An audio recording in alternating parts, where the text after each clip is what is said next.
Защо кашляме, когато спрем цигарите? След спиране на цигарите, често започваме да кашляме, понякога дори повече отколкото когато сме пушили. Основната причина за кашлицата е свързана с така наречените ръснички, които създават защитна бариера между външната среда и деликатната тъкан на белите дробове. Тъй като тютюневият дим парализира и уврежда тези ръснички, те не могат да изпълняват функциите си и да изчистват токсините.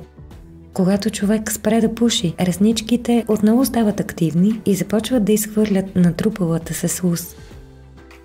Процесът може да причини кашлица, която да продължи през първите няколко месеца, докато ръсничките се възстановят напълно. Въпреки че може да е дразнеща, кашлицата е знак, че белите дробове започват да работят нормално. Кашлицата не трябва да се потиска, тъй като чрез нея дробовете се изчистват.